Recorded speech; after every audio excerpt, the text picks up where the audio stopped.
இருக்கணும். சும்மா தேவையில்ல ஒரு சைன் தான் வீடியோ எடுக்கணும். தேவையில்லாத பேசும்போது சேவ் பண்ணிக்கணும். சும்மா ஒரே முறை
இளைய தம்பி வணக்கம் செய்திருக்கிறேன். வாழ்த்து பண்ணிருக்கிறாய் தம்பி.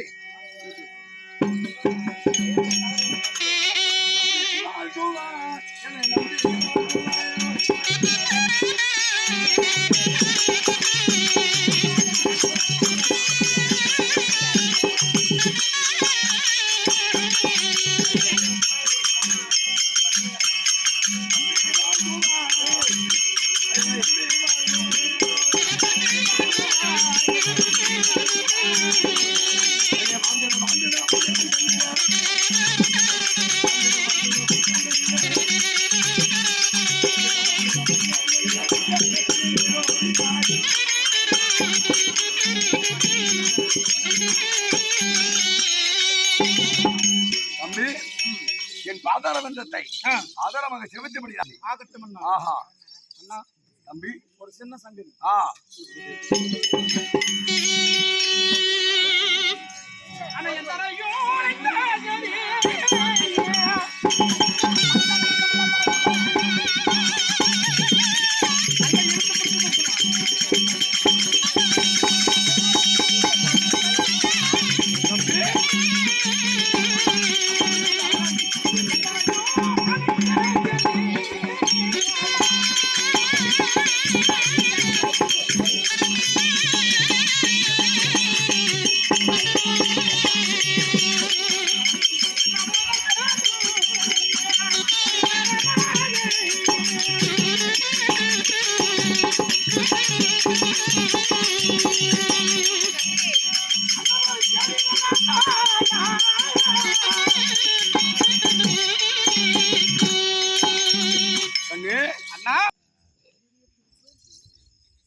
மடித்த பிறகு நாட்டினுடைய செங்கோலை நீங்கள் ஆட்சி செய்து வருகிறீர்கள். ஆமா, நீங்கள் மன்னனாக இருக்கிறீர்கள். நாங்கள் சிற்றரசர்களாக பணிபுரிந்து கொண்டிருக்கிறோம். சரி, அழைத்த காரணம் அப்படி இருந்தாலும் இந்த அண்ணன் வேண்டுமா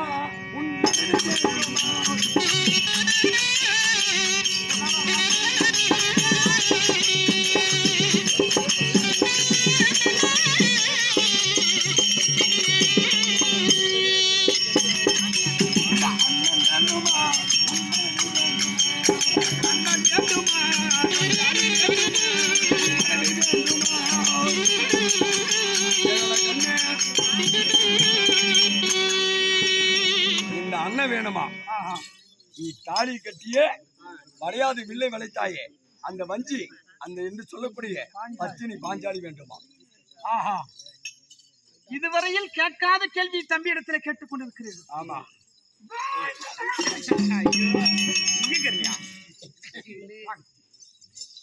ஏன் எனக்கு சொல்ல கிடையாது?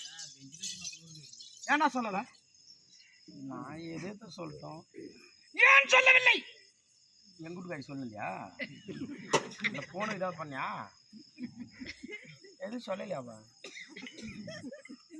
நேற்று யாரும் வந்து கடை வச்சுட்டு போனாங்களா? விழித்தெழுந்த பிறகு உனக்கு என்ன வேலை? காலையில பிபிஎல் போங்க. வேலை என்னடா வேலை? டீ பேண்டதே தான் வேலையா? வெளிய வேலையா தான் முக்கறதே கஷ்டம். சாப்பிடுறது போங்க. எல்லாம் முடிந்த பிறகு அரசவைக்கு செல்வாய். ஆமா. அரசவையில என்ன நிகழ்ந்தது?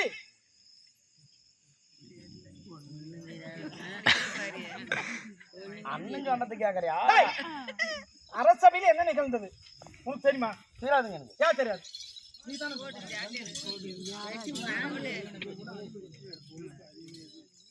கொழுப்பு அதிக மாட்டாங்க. எடுத்து ஒன்று போட்ட பாரு 110 110. அடுத்து பெரிய கொடுக்க மாட்டேங்க பொறுப்பு போனா எல்லாம் செய்யக்கூடிய தருணம் வரும். எப்போ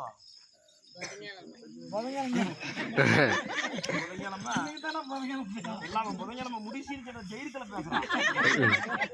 முன்னாடிய மகளை அடுத்த முறை புதன்கிழமை நாடகம் வைக்கலாம். அப்ப பேசுவாங்க போட்டோ புடிச்சு பண்ணேரியா. நீ வேணாங்க அண்ணா. தம்பி முகம் ஆடிக்கொண்டிருக்கிறது.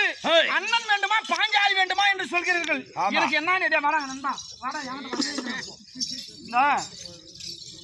பிறந்த நாள் அந்நாள் முதல் இந்நாள் வரை அண்ணனை பிரிந்த நாள் கிடையாது. ஆமா. மனைவி என்று மனம் முடித்தேனோ அன்று நாள் முதல் இந்நாள் வரையில் பிரிந்த நாள் கிடையாது. ஆமா. நீ நல்ல வாசனையா சொல்லு. அண்ணன் பார்க்க போலாமா பொண்டாட்டி பார்க்க போலாமா? ஆடா அண்ணன் நாங்க பெரிய அண்ணன். பொண்டாட்டி தான் நமக்கு முக்கியம். இல்ல இந்த மாதிரி சொல்றவங்க பேச்சும் கேட்கணும். அதான் அதுல ஒரு உண்மை இருக்கும். சொல்லு. ஆமா. ஆனா ஒண்ணு ஏன் பொண்டாட்டி ஏன் மனைவி தான் முக்கியம்? அவசரத்துக்கு காலத்துக்குவா வெட்டி கட்டின்னு அடமானம் வைக்கலாங்க. ஏங்க தப்பா புரியுது? சாராயிட்டு காசுலாம் எங்க போறது? பொண்டாட்டி காலில் இருக்கிற செயினா திரும்பி அடமானம் வைக்கிறதான். அண்ணன் இல்லைன்னா அண்ணன் இல்லைனாக்கல சகல் வீதியில போறவங்களும் யாருன்னா ஆனா வானா போனான்னு கூப்பிடலாம். ஆமா. அப்பா இல்லைன்னா யாரனாலையும் போய் வா எங்க அம்மா கூட போ நீ அப்பனாகுன்னு சொல்லிடலாம். அம்மா இல்லைன்னா அம்மா இல்லைனாலும் வா யாருனாலையும் அம்மா கூப்பிடலாம். ஒன்றும் தப்பு இல்லை. அம்மா இல்லைனாலும் கூப்பிடலாம். அப்பா இல்லைனாலும் கூப்பிடலாம். அண்ணன் இல்லைனாலும் கூப்பிடலாம்.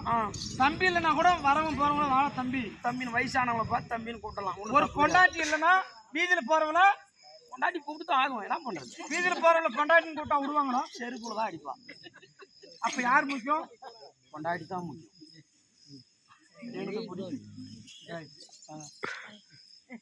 கரெக்டா? எழுந்து வாயா நீ. கரெக்ட் இல்ல நீ எழுந்து வந்தே தானப்பா.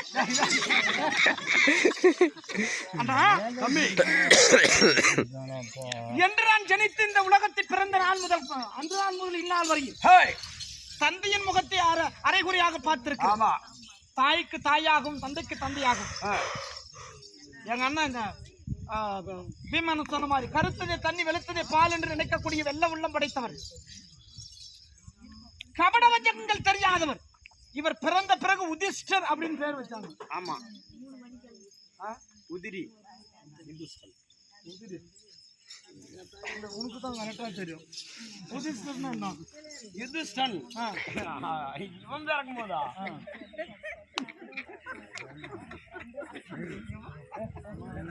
ஐயோ அது தெரியவே தெரியாது உனக்கு. இவன் அமாவாசையில பிறந்தாண்டு அவனுக்கு வச்சுட்டாங்களையா?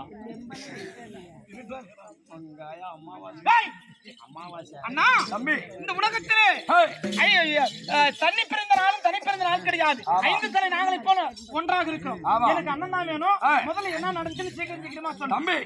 அப்படி இருக்கிற நேரத்தில் அரசபையினர் சிம்மாசனத்திலிருந்து தம்பி மனைவிமார்கள் வந்தார்கள். தம்பி மனைவிமார்கள்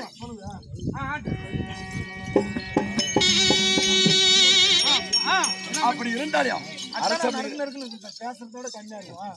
சரி அரசபையில் நேரத்தில் தம்பி மனைவிமார்கள் வந்தார்கள். நீ செய்யக்கூடிய ஆட்சி நீதியா பரமமா? என்ன சொன்ன? எனக்கு அதெல்லாம் வேணாம். காலைக்கு போகலாம். எப்பா என்ன நான் கேக்குற கேள்வி என்னன்னா என்ன கூப்பிட்டு அது என்ன காரணம்? என்ன சொன்னா பாஞ்சாலிக்கு உனக்கு சண்டையா? பாஞ்சாலி வாக்குவாதம் வந்தது. காணங்க போலான்னு சொன்னேன். திடீரென்று உடைத்திருக்கிறார். சண்டை நடக்குது குடும்பத்துல சண்டை நடக்குது. வடா உயர் திருவாளர் அண்ணா அண்ணன் ஆமா உண்மையான விஷயம். என்னை என்றும் மறவாத நண்பர் அவரு. முதல்ல அர்ஜுன் தவஸ் பழங்கின புதுசு ஒரு 7-8 வருஷம் மேல இருக்குமா 10 வருஷமே இருக்கும். முட்ரேட்டு பெட்டி இப்பவுமே ஒரு கும்பாபிஷேகத்தை நான் தான் வந்தேன். மழை வந்து நின்று முன்னால என்று மறவாது. உலகத்தில் விலை மதிக்க முடியாத ஒரு சொத்து. தடியர் என்றால் கலதை. காரணம் இல்லாம அண்ணா இதுதான் சண்டை மூட்டுறதுன்னே ஏன்னா இப்ப சண்டை மூட்டுறதுக்கு ஒரு அர்த்தம் வேணும். மொத்தமா தடின்னு சொன்னா அப்ப நான் அண்ணன் சொல்லிட்டா அப்படின்னு போய் சண்டை பிடிக்கிறது குடும்பத்துல கோளாறு வரும். அப்ப என்னாச்சு சொன்னா எதற்காக போகலாமா? காணுங்க போகலாம். ஓஹோ, இப்ப நாட்டு ஆளக்கூடிய சுகம் இல்லை அண்ணா. நீங்கள் உரைப்பது எனக்கு புரிகிறது. 18 குலோனி சேனைகளை முடித்த பிறகு துரியோதனாதிகள் மனைவிமார்கள் பார்க்கிற இடமெல்லாம் வெள்ளைக்கோலமாக இருந்தது. எல்லாமே முண்டைக்கோலமாக இருக்கிறார்களே. நாம் ஆட்சி செய்கிற பொழுது முண்டைக்கோலமாக இருக்கிற பொழுது நாம் ஆட்சி ஆள்வதை விட காட்டிற்கே செல்வது நல்லது அப்படின்னு தான் நினைச்சோம். இதுதான் உண்மை. எதிரியா இருந்தாலும் எதிர் கட்சிக்காரனா இருந்தாலும் சரி, நம்ம கூட பக்கத்து வீட்டுக்காரன் சண்டை பிடிச்சாலும் சரி, சாவுனா நிக்க கூடாது. கண்டிப்பாங்க. இது நிறைய பேருக்கு சொல்றேன். நான் செத்தாண்டான்னு நினைக்காதீங்க, தயவு செஞ்சு சொல்றேன். கல்யாணத்துல கூட நின்றுக்குங்க, வேற நல்ல விஷயங்கள் கூட நின்றுக்குங்க. இறப்பின் விஷயத்துல நிக்க கூடாது. ஏன்னா அந்த இறந்தவருடைய ஆன்மா உடல் மண்ணுக்கு சொந்தமாகிவிடும், மூச்சு நின்றவுடன் உயிர் பிரிந்துவிடும். அந்த ஆன்மாவானது நீ நீ எதிரியா இருந்தாலும் சரி, சொந்தக்காரனா இருந்தாலும் சரி, ஐயோ இன்னும் வரலையே அப்படின்னு ஏங்கினே இருக்குமா. அந்த ஆன்மா சாந்தி அடைவதற்காக நம்மளை பேய் பிடிக்கிறது இல்ல, பழி வாங்கறது இல்ல, அதெல்லாம் கிடையாது. அந்த ஆன்மா சாந்தி அடைய வேண்டும். எத்தனையோ நண்பர்கள் அந்த மாதிரி செய்யறாங்க, தப்புது. நல்ல விஷயத்து கூட போவாதுங்க. அவர் இறந்த பிறகு அடுத்த நிமிஷமே போய் அங்க நிக்கணும். சும்மா வாச்சும் ஒரு அட்டனன்ஸ் போட்டாதான் அந்த ஆன்மா சாந்தி அடையும். இதுதான் உண்மை. அதை பத்தி நிறைய பேச முடியாது. அதனால அண்ணா, பாஞ்சாலி உன்னிடத்திலே தடியன் என்று உரைத்திருக்கிறார். எதற்காக தடியன் என்று உரைக்கிறார்? அந்த பெரிய மருமக்கள் வந்தார்கள், முறையிட்டார்கள், நீ செய்யக்கூடிய ஆட்சி. சரி, நாம எப்ப தடியன் நின்றோம்? தடியர்கள் போல் நாம் ஏன் நின்று கொண்டிருந்தோம்? சூதினால் பகடையாடி காடி எதிர் என்று சூதினால் பகடையாடி அந்த நேரத்தில் தம்பியாகி துச்சேதன் விடுத்து துயில் உரிந்தாமார், மாலா துயில் உரிந்தாமார். அந்த நேரத்தில் கை கட்டி பாவனை போல் ஜெயகுந்தி. ஆமா, 5 பேரும் கல்பனை போன்று. ஆமா, உண்மையான விஷயம். யானைக்கும் அடி சறுக்கும் என்று சொல்வார்கள். எல்லா கலைஞர்களுக்கும் எல்லா டைமும் ஒரே மாதிரி இருக்காது. இந்த குரல் வலை நாடகக்காரருக்கு மிகப்பெரிய ஆயுதம் குரல். குரல் வளம். அப்புறம் ஒரு சிலர், அதுதான் எங்க இவரு சத்தியவாதியார் சொல்வாங்க, ஒரு சில வேஷக்காரர் காலில் ஆடணும், ஒரு சில வேஷக்காரர் வாயில் ஆடணும். தர்மராஜரும் கிருஷ்ண வேஷக்காரரும் நாக்குல ஆடணும், வாயில. அதுதான் அவங்களுக்கு ஆயுதம். எங்களை மாதிரி குதிக்கிறவங்க எல்லாம் பார்த்தோம்னா நாக்குலயும் ஆடணும், கையிலயும் ஆடணும். அது மாதிரி ஒரு வேஷம். தொடர்ந்து நாடகம் ஆடுறதுனால அந்த பிரச்சனை. அதனால யானைக்கும் அடிசறுக்கும் என்று சொல்வார்கள். அண்ணா, உனக்கும் அடிசரிக்க இருக்கிறது. இது கடவுள் அறிவார். அதான உண்மை. அடிசரிக்கிறது அடிக்கடிக்கு சறுக்குது. நான் அதை மனசு பண்ண ஒரு அடி சொன்ன, நான் 2 அடி சொன்னேன். இல்லடா, குரல் வளம் முக்கியம் இல்லையா? இல்ல, தொண்டை முக்கியங்க. அதை விட அவங்க